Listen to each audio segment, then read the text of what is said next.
Bien, buenos días chicos. El tema de hoy va a ser la continuación de lo que vimos en la clase pasada, que sería el criticismo de Kant. ¿Sí? Habíamos hablado de los juicios sintéticos a priori, que es el tercer tipo de juicios que va a postular Kant. Recuerden que él había descrito que hay dos tipos de juicios, así como lo había entendido David Hume, que era un empirista y también representante del escepticismo. ¿Ok? Bueno, Kant hacía mención a David Hume, a que él había diferenciado solamente dos tipos de juicios, los analíticos y sintéticos. Y Kant pues postulaba un tercer tipo de juicio que eran los sintéticos a priori, que para él estaban contenidos en todas las ciencias. Todas las ciencias contienen juicios sintéticos a priori.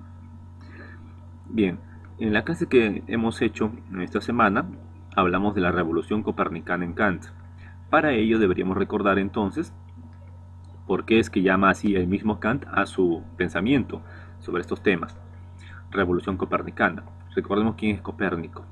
Nicolás Copérnico era un científico de la época renacentista. Estamos hablando siglo XV aproximadamente, ¿cierto? Siglo XV aproximado.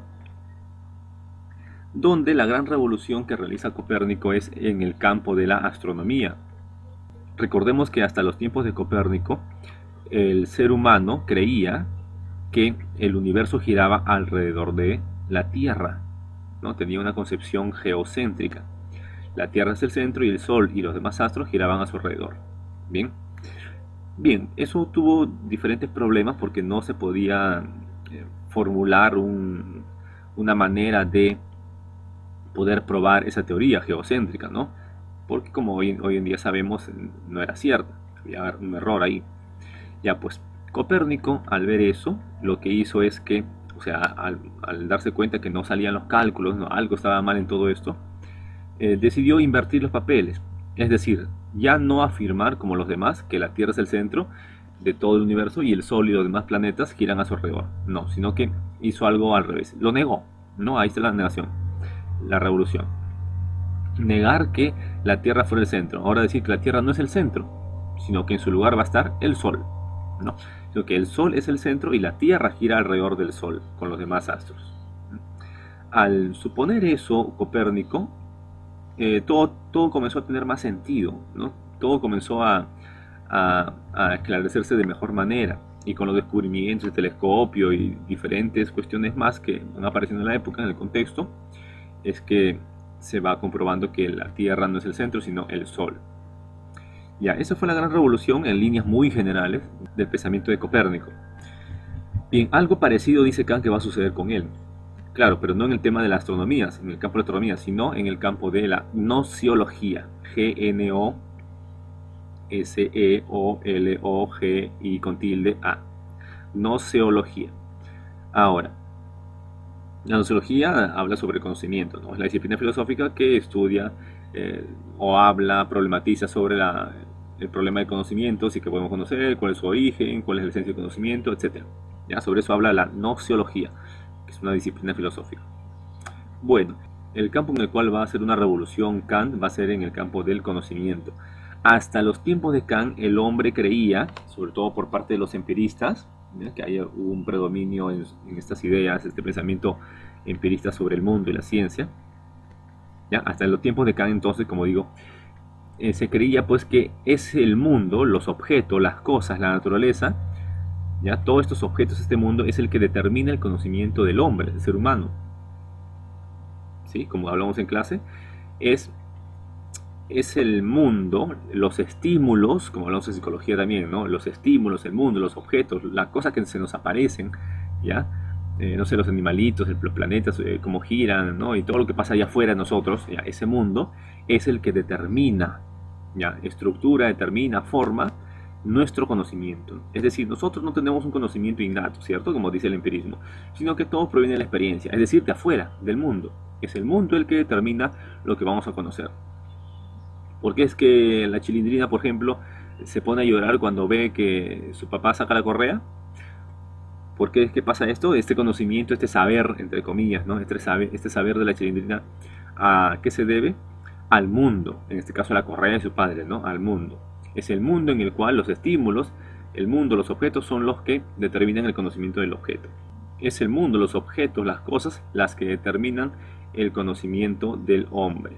¿Ya? Todo lo que nosotros conocemos no es más que una reproducción, una consecuencia de lo que pasa en el mundo. ¿Mm? Así que Kant dice, no, pues no sucede de esta manera. Kant va a postular lo contrario. Kant va a decir que es el sujeto, es decir, el que conoce, ¿cierto? Es el sujeto el que va a determinar y va a construir el objeto que conoce. Bien, hay que darnos cuenta de eso. Entonces, a ver, volvamos a decirlo de otra manera tal vez. Kant va a considerar que el mundo en realidad no es más que la estructura, las formas, la construcción que el mismo sujeto ha hecho.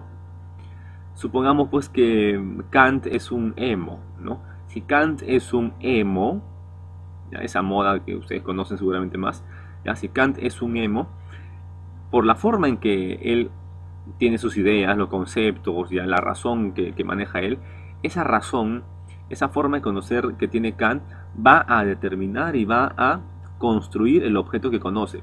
Si Kant es un pesimista, un emo, ¿no? Se deprime de todo, es triste, es un pesimista completo, pues entonces él va a construir un mundo de esa misma manera. Él va a construir un mundo que es también deprimente, decepcional en todos los sentidos, un mundo totalmente pesimista, que todo es malo, todo es perverso también, pues no, o sea, él va a construir el mundo de acuerdo a como él ve el mundo.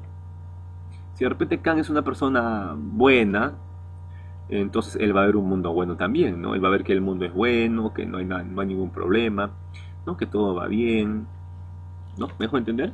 Eso, todo el mundo que conocemos está determinado por nosotros mismos. En el salón les había dado un ejemplo, el ejemplo de las diferentes épocas, ¿no? Comparando la época antigua de los griegos con nuestra propia época.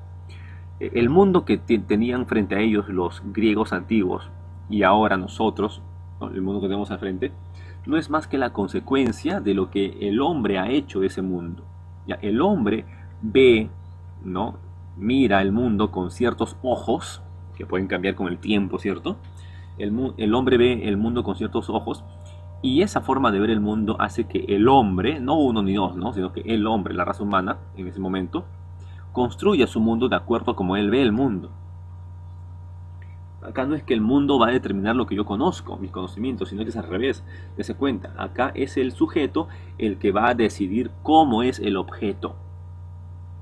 Repito, es el sujeto el que va a decidir, a construir, va a decidir cómo es su objeto.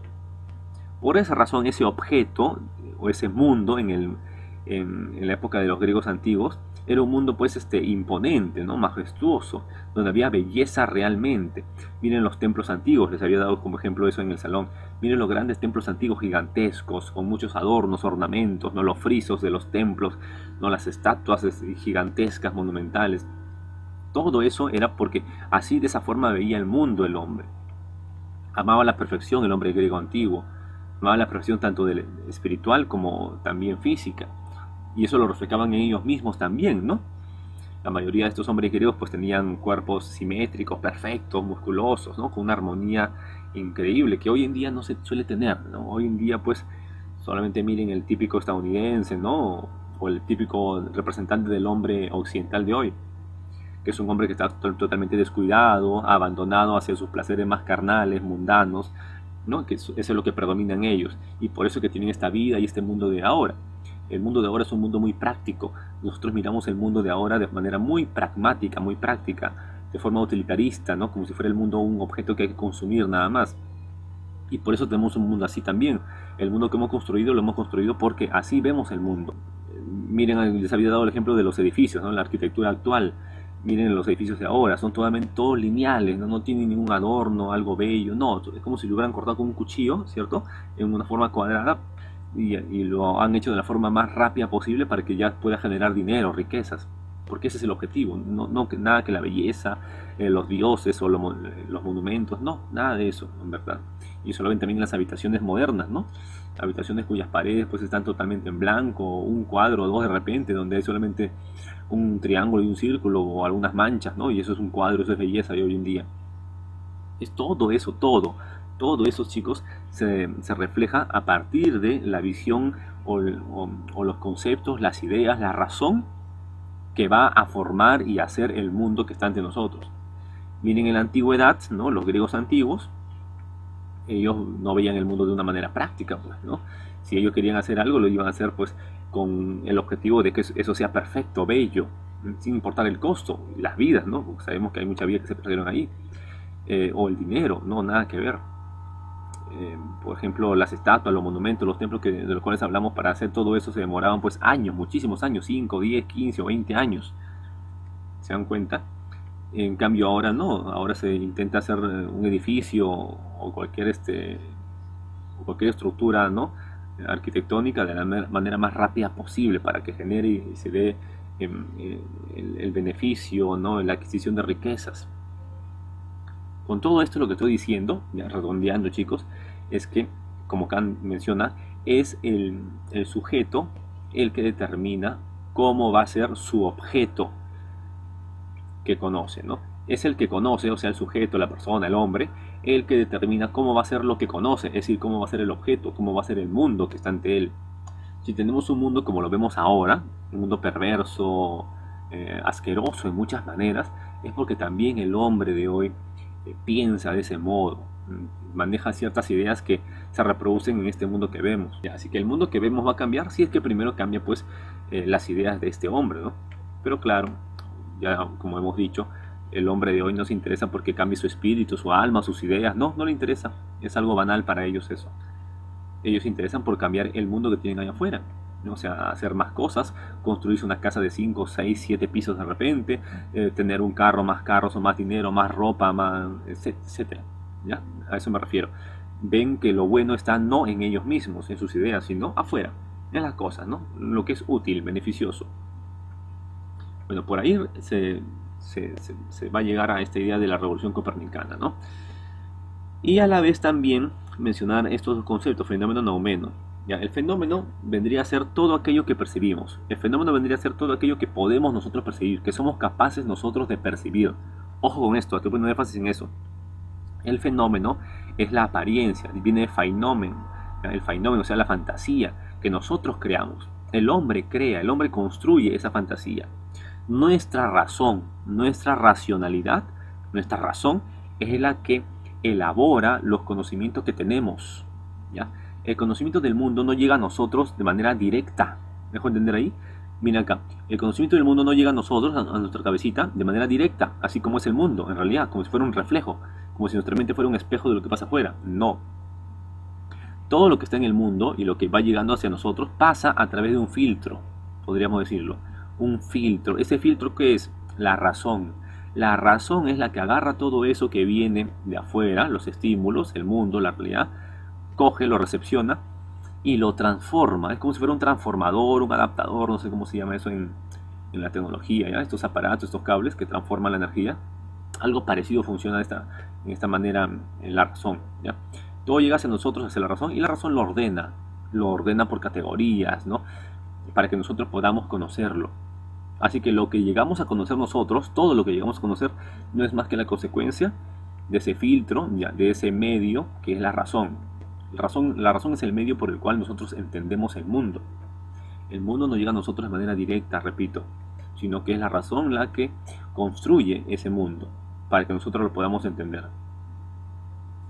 ¿Ya? Así que el fenómeno, repito, el fenómeno vendría a ser lo que nosotros percibimos, lo que sabemos del objeto, lo que sabemos del mundo. Lo que sabemos del mundo, lo que sabemos del objeto, más no es la cosa misma. El noumeno, acá, ven acá, el noumeno, eso sí es la cosa misma, la esencia de las cosas. Pero para acá nosotros no podemos conocer la esencia de las cosas. Nunca lo vamos a hacer. Nosotros simplemente conocemos siempre el fenómeno, es decir, lo que podemos, lo que somos capaces de saber, de conocer. Que no es lo mismo lo que es, ¿no? Por ejemplo, Kant, si Kant estuviera con nosotros sabemos de Kant lo que podemos saber, o lo que Kant nos muestra, ¿no? Es decir, nosotros solamente conocemos lo que percibimos de Kant. Y lo que yo percibo de Kant no es lo mismo que decir Kant. Es decir, la esencia de Kant no es lo mismo que lo que yo conozco de Kant. Es decir, lo que Kant es en realidad no es lo mismo de lo que yo percibo. Una cosa es lo que yo percibo de Kant, lo que yo conozco de Kant, y otra cosa es lo que Kant es. ¿Mejor entender ahí? Sí, hay que diferenciar bien eso. Una cosa es lo que yo conozco del objeto y otra muy distinta a lo que el objeto es en realidad, lo que la cosa misma es en realidad. Entonces, el fenómeno es lo que yo conozco, lo que yo percibo del objeto. El nómeno es la esencia misma de esa cosa. La esencia misma de ese objeto, si queremos llamarlo así. ¿Ya? Aunque la palabra correcta acá es cosa, ¿ya? Que viene de sustancia, una cosa. Recuerden que objeto es lo que yo conozco, o bueno, lo que el sujeto conoce. ¿Mm? Y como ya dijimos, lo que el sujeto conoce es determinado por la forma en que él piensa. ¿Ok? Bueno, fenómeno es lo que conocemos o percibimos de la cosa, y nómeno lo que la cosa es en sí misma. El nómeno no lo podemos conocer, así que solamente nos quedamos con el fenómeno. Y la ciencia moderna pues ha hecho eso. La ciencia moderna se concentra solamente en el fenómeno, es decir, lo que podemos conocer. Lo que no podemos conocer, a la ciencia no le interesa. A la ciencia no le interesa lo que son las cosas realmente en su esencia. A la ciencia solo le interesa lo que puede observar, ¿no? Los fenómenos, lo que podemos observar nosotros. Bien chicos, hasta ahí nos quedaríamos. Hasta luego, cuídense mucho.